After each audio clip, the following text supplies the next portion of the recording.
Praise the Lord. ક્રિસ્મોલ અભયતા બહેનો, દિવ્ય અને દિવ્ય સંદેશમાં તમારું સ્વાગત છે. ફેબ્રુઆરી 10મી તારીખ આ સંદેશ સાંભળવા તમારા સૌ માટે અને તમારા પરિવારજન વિશે પ્રાર્થના કરું છું. તમારા બાઇબલ લઈ લો, પ્રભુના વચન સાંભળીએ. માર્કનો ગ્રંથ 7મો અધ્યાય 1લી કડીથી 13મી કડી સુધી.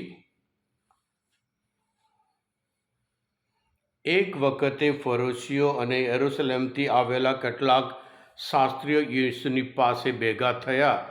તેમણે જોયું તો કેટલાક શિષ્યો અશુદ્ધ હાથે એટલે કે હાથ વિધિસર ધોયા વગર ભોજન કરતા હતા. હવે ફરોશીઓ અને સામાન્ય રીતે બધા યહૂદીઓ પૂર્વજોની રૂઢિ અનુસાર હાથ ધોયા વગર ખાતા નથી, અને બજારમાંથી આવ્યા પછી તેઓ પાણી છાંટ્યા વગર કદી જમતા નથી. એવા જ બીજા અનેક પરંપરાગત નિયમો તેઓ પાળે છે, જેમ કે પ્યાલા કે લોટા અને વાસણો અમુક રીતે માંજવા વગેરે. આથી એ ફરોશીઓએ અને શાસ્ત્રીઓએ ઈસુને કહ્યું, તમારા શિષ્યો પૂર્વજોની રૂઢિ કેમ પાળતા નથી અને અશુદ્ધ હાથે કેમ જમે છે? ઈસુએ કહ્યું, તમે દંભીઓનું યશાયાએ યથાર્થ વર્ણન કરેલું છે. આ લોકો મને મોઢેથી માન આપે છે, પણ તેમનું હૃદય મારાથી ઘણું દૂર છે.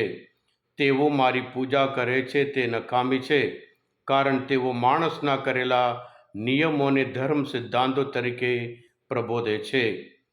ઈશ્વરની આજ્ઞા પાછી મૂકીને તમે માણસોની રૂઢિ વળગી રહ્યો છો.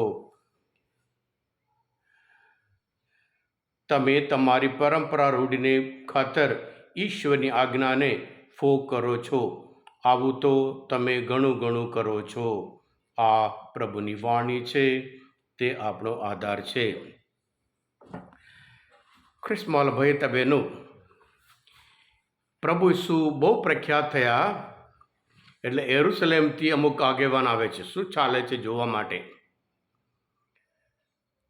અને આજના શુભ સંદેશમાં જોઈએ છીએ યરુશલેમથી આવેલા જે કેટલાક શાસ્ત્રીઓ અને પછી આગેવાનો ત્યાં પ્રભુ આગળ આવે છે અને જુએ છે પ્રભુ ઈસુના શિષ્ય હાથ ધોયા વગર ખાતા હતા.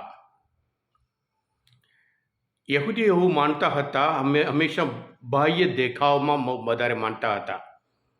જે બાહ્ય ઓબ્ઝર્વેશન હોય, કામ કરવાનું હોય એમાં વધારે માનતા હતા.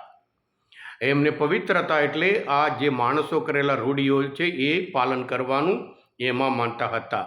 જે વિધિ છે, વિધિનું પાલન કરવાથી માણસ પવિત્ર થઈ જાય એવું માનતા હતા. આમ તો આવી રીતે રિવાજ આપણા સંસ્કૃતિમાં પણ છે. જ્યારે આપણે બજારમાં જઈએ, પાછા આવીએ ઘરમાં તો તરત જ આપણે મોં ધોઈએ, હાથ ધોઈએ, પગ ધોઈએ, એ બધું આપણે એમાં પણ છે. પણ યહૂદી લોકો, જે શાસ્ત્રીઓ, જે આગેવાન આવ્યા, પ્રભુ ઈસુના શિષ્યમાં જે ભૂલો કાઢવા માટે જ આવ્યા હતા. કે પ્રભુ પોતે કહે છે, તમે ઈશ્વરની આજ્ઞા બાજુમાં મૂકી દીધા. માણસોની જે નિયમ હોય એના માટે વધારે મુખ્યત્વ આપો છો. ઈશ્વરની આજ્ઞા તમે ફોગ કરો છો. 10 આજ્ઞાઓ ઈશ્વરે આપી હતી, એ બધું વધારે ધ્યાન આપતા નહીં. માતા પિતાને માન આપવું એ ઈશ્વરે આપેલો એ છે, અને માતા પિતા માટે મદદરૂપ થવું એ ઈશ્વરની આજ્ઞા છે. એની જગ્યા પર એ લોકો કહે, અમે તો માતા પિતાને આપવાનું હોય એ કુરબાન જે મંદિરમાં આપી દીધું, એટલે મા બાપને આપવાની જરૂર નથી. હા ખ્રિસ્મોલ ભાઈ બહેનો, આ લોકો જે દોડેલી ખબર જેવા હતા. પ્રભુ ઈસુ પોતે માથીના ગ્રંથમાં 5મો અધ્યાયમાં 8મી કલાકમાં ચોખ્ખા દિલના પરમ સુખી છે. હૃદય ચોખ્ખું રાખવાનું છે. પણ આ લોકો વધારે જે બાહ્ય રીત હોય, જે રિવાજ હોય, જે રૂઢિ હોય એ માટે વધારે મુખ્યત્વ આપતા હતા. ખ્રિસ્મોલ ભાઈ બહેનો, એક પેરિસમાં એવું હતું, ત્યારે ફાધર ખ્રિસ્તજ્ઞ અર્પણ કરો આવે, બધા જમણી બાજુ દિવાલે જોઈને જોતા હતા. બધા પહેલું ગીત બધું જોતા અને જોતા ગાતા હતા. વર્ષો ગયા ત્યાર પછી ત્યાં એક માણસ આવ્યા ત્યાં કે જ્યારે ફાધર વેદી પર આવે, લોકો કેમ જમણી બાજુ દિવાલ જોઈએ છે? આમ કોઈને જવાબ ખબર નહીં. પછી એક માણસે કહ્યું હતું કે વર્ષો પહેલાં આપણી સાથે હાથમાં છોપડી નથી, છપાયેલું કશું નથી, ત્યારે તો દિવાલ ઉપર લખતા હતા, એટલે બધા ઊભા થઈને દિવાલમાં જે લખેલું છે એ જોઈને ગાતા હતા, અને એ પરંપરા ચાલુ ને ચાલુ, અને પછી હાથમાં જે છપાયેલા આવી ગયા પછી લોકો એવી રીતે પાલન કરતા હતા. ત્યારે ફાધર આવે, બધા જમણી બાજુ દિવાલ બધું જોતા હતા.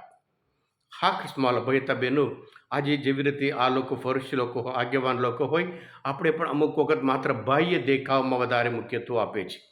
પ્રભુ ઈસુ બાહ્ય દેખાવ માટે નહીં, પણ હૃદયની દેખાવ માટે, હૃદયની પવિત્રતા માટે પ્રભુ ઈસુ મુખ્યત્વ આપે છે. એટલે ઈશ્વરની આજ્ઞા મહત્વનું છે. માણસો બનાવેલા નિયમો હોય કે જે અમુક જે રિવાજ હોય એ મહત્વ નથી, એમ કરીને ભારપૂર્વક અને યશાયાના ગ્રંથમાં આ લોકો મને મોઢેથી માન આપે છે, પણ તેમનું હૃદય મારાથી ઘણું ઘણું દૂર છે. તેઓ મારી પૂજા કરે છે તે નકામી છે, કારણ તેઓ માણસના કરેલા નિયમોને ધર્મ સિદ્ધાંતો તરીકે પ્રબોધે છે. પ્રભુ પોતે લોકના ગ્રંથમાં 6 અધ્યાયમાં 43મી કલામાં કહે છે કે મને પ્રભુ પ્રભુ કહો છો, પણ હું કહું છું કેમ કરતા નથી, એમ કરીને એક પડકાર ફેંગે છે. હા કૃષ્ણમાલા ભયતા બહેનો, આજના મનન ચિંતન શાસ્ત્ર પાઠ સમજવા માટે પ્રભુ વિષ્ણુ ઓળખમાં મદદરૂપ થયા હોય, તમે પોતે દિવ્ય ધ્યાન દિવ્ય સંદેશ સબસ્ક્રાઈબ કરજો અને બીજા માટે પણ ફોરવર્ડ કરજો, કારણ તમે બધા આશીર્વાદિત છો, અભિષિક્ત છો. પ્રભુ ઈસુ, હું તમારામાં વિશ્વાસ રાખું છું. બોલો દિવ્ય ધ્યાનો જય. God bless you all. Jesus, I trust in you.